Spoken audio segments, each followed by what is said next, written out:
Shalom, jemaat yang terkasih dalam Kristus. Kita kembali bertemu dalam program Makin Dekat Tuhan untuk membaca, belajar, dan merenungkan firman.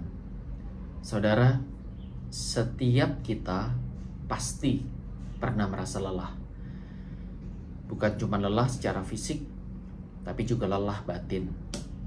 Kita belajar, beraktivitas, kita bekerja, berusaha, berjuang, melayani.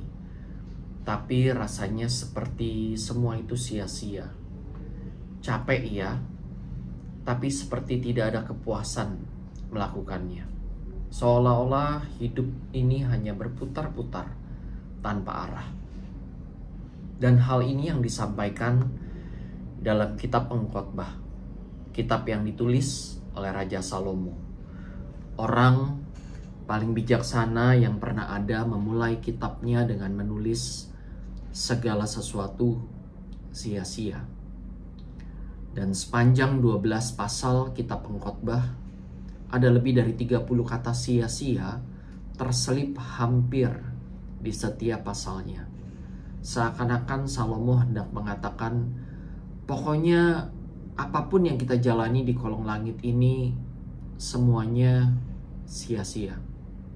Lantas, jika benar apa yang dikatakan Salomo berulang-ulang bahwa segala sesuatunya adalah sia-sia, untuk apa kita bekerja? Untuk apa kita berusaha? Untuk apa kita ada di dunia ini? Saudara, sebelumnya mari kita berdoa, minta pimpinan dan hikmat dari Roh Kudus untuk kita boleh mengerti dan dimampukan untuk melakukan firman. Bapa kami di dalam surga, kami bersyukur untuk hari baru yang masih Tuhan percayakan bagi masing-masing kami. Kami bersyukur untuk nafas hidup, kami bersyukur untuk kesehatan, kami bersyukur untuk keluarga, untuk sahabat, untuk orang-orang yang kami kasihi, untuk pekerjaan, untuk usaha, untuk aktivitas yang masih boleh kami jalankan, boleh kami kelola. Kami bersyukur kalau kami juga memiliki waktu sebentar untuk membaca firman Tuhan. Kami boleh belajar dan kami boleh merenungkan firman Tuhan itu.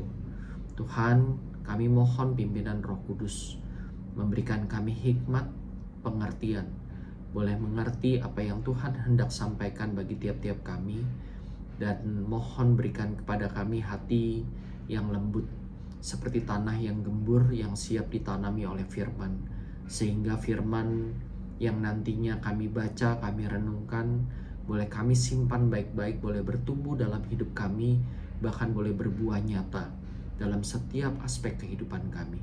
Terima kasih. Kami pertaruhkan waktu ke depan ke dalam tangan pertolongan Tuhan. Hanya di dalam nama Tuhan Yesus kami sudah berdoa dan mengucap syukur. Amin. Saudara, mari membuka Alkitab kita dan membacanya bersama.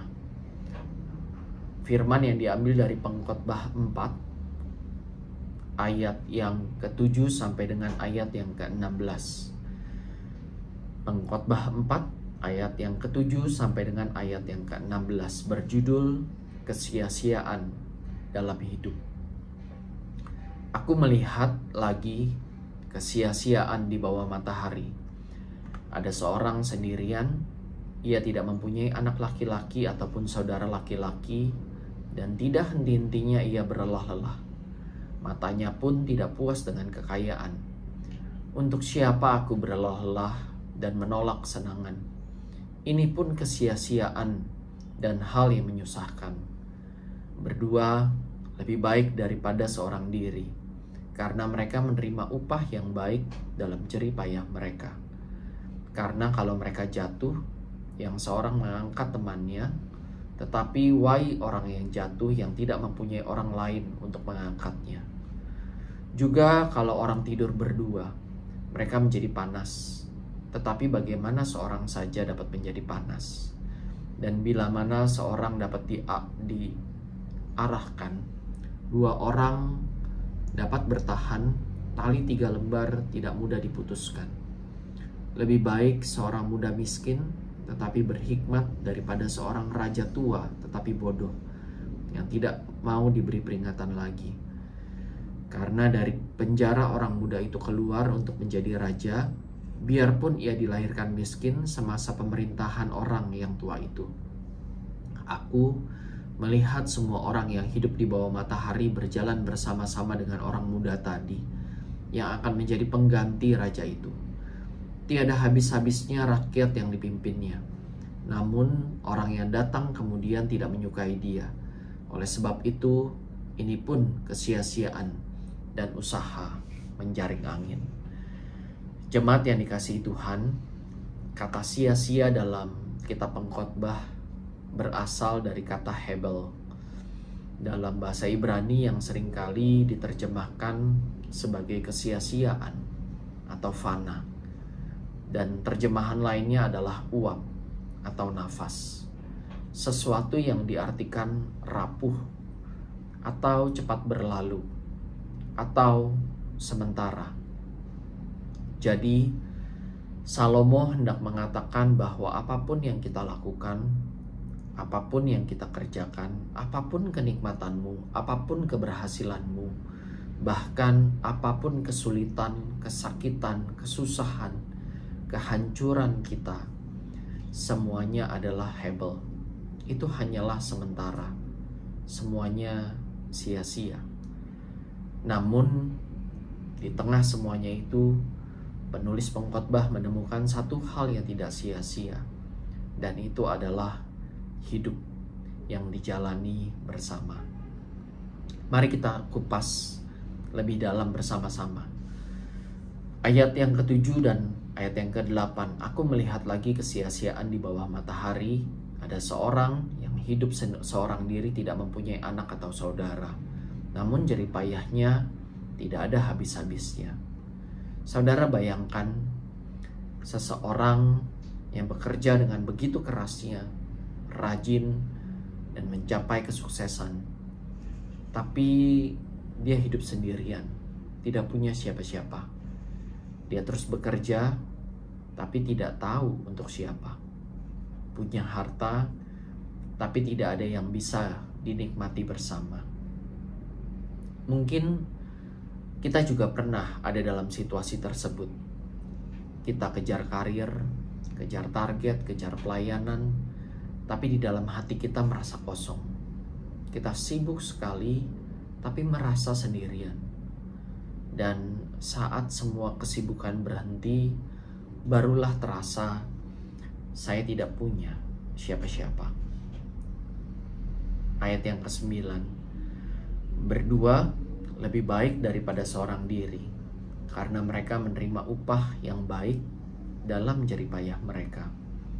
Saudara, kita sering mendengar penggalan ayat ini ketika sedang dalam ibadah peneguhan pernikahan.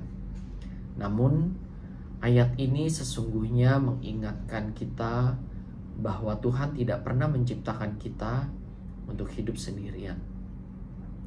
Dia menciptakan kita hidup bersama-sama. Ketika kita bekerja bersama, melayani bersama, berjuang bersama, hasilnya bukan hanya lebih besar, tapi lebih bermakna. Sendiri mungkin lebih cepat, tapi bersama kita bisa lebih kuat, lebih jauh. Ayat yang ke-10, karena kalau mereka jatuh, yang seorang mengangkat temannya, tetapi wahai orang yang jatuh, yang tidak mempunyai orang lain untuk mengangkatnya. Saudara, setiap kita pasti pernah terjatuh. Entah dalam semangat, dalam iman, atau mungkin dalam pergumulan hidup. Dan di saat seperti itu, Tuhan sering memakai orang lain untuk menolong kita bangkit.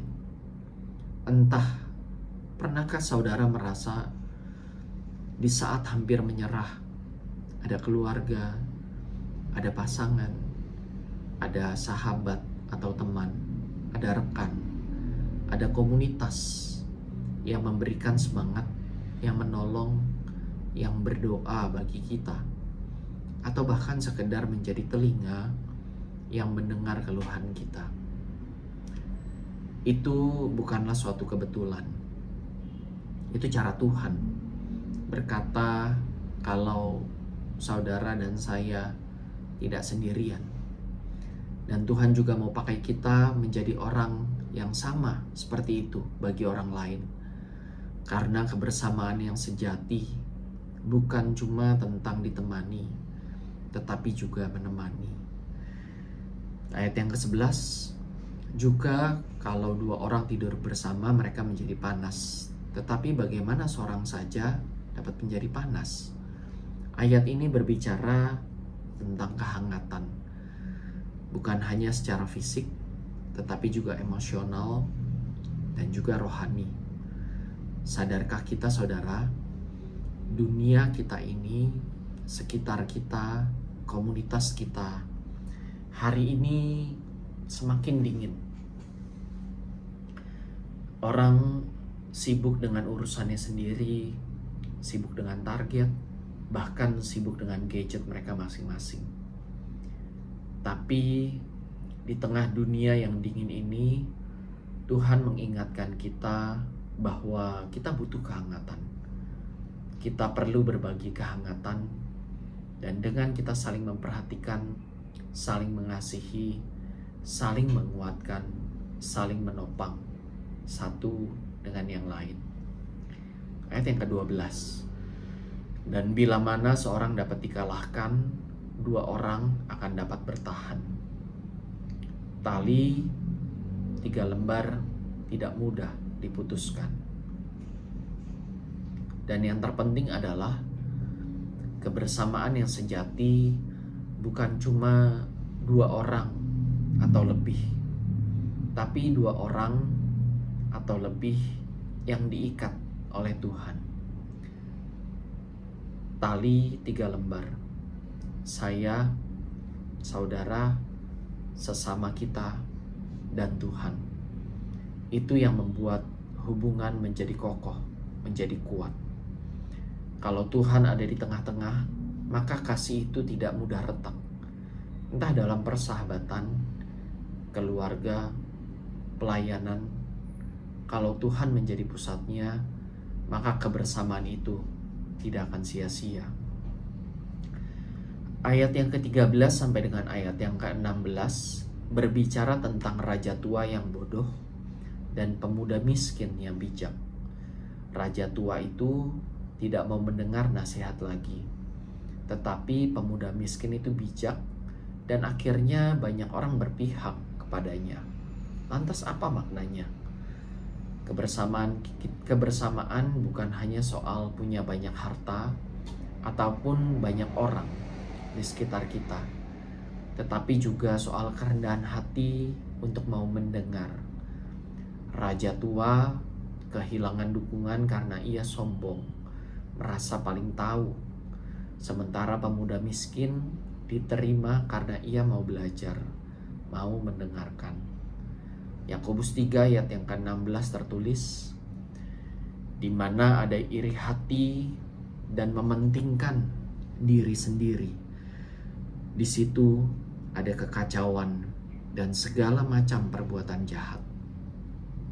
Saudara, tidak akan ada yang namanya kekacauan ataupun perbuatan jahat jika kita hidup sendiri, bukan?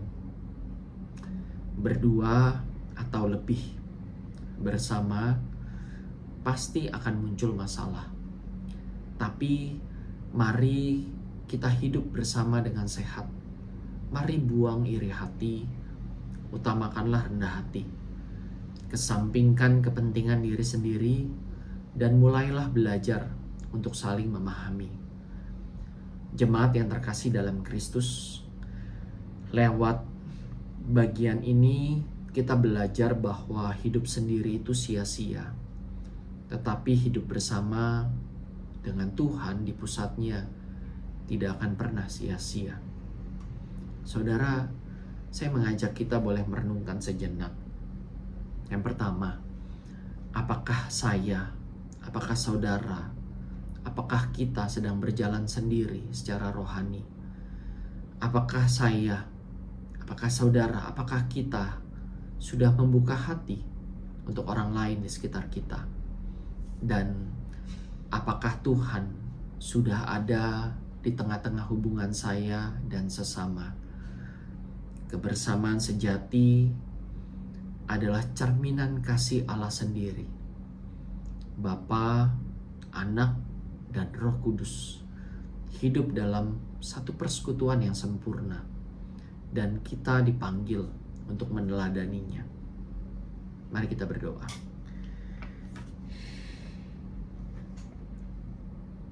Tuhan Yesus, kami bersyukur karena Tuhan tidak pernah membiarkan kami berjalan sendirian. Kami bersyukur karena Tuhan telah menempatkan kami dalam keluarga, teman, dan komunitas yang saling menopang. Ajar kami Tuhan untuk hidup dalam kasih, saling mendengarkan, dan saling menguatkan. Jadikan kami bagian dari tali 3 lembar yang kuat. Tuhan, saya, dan sesama. Terima kasih Tuhan, karena bersama Tuhan, hidup kami tidak akan pernah sia-sia. Di dalam nama Tuhan Yesus, kami berdoa dan bersyukur. Amin.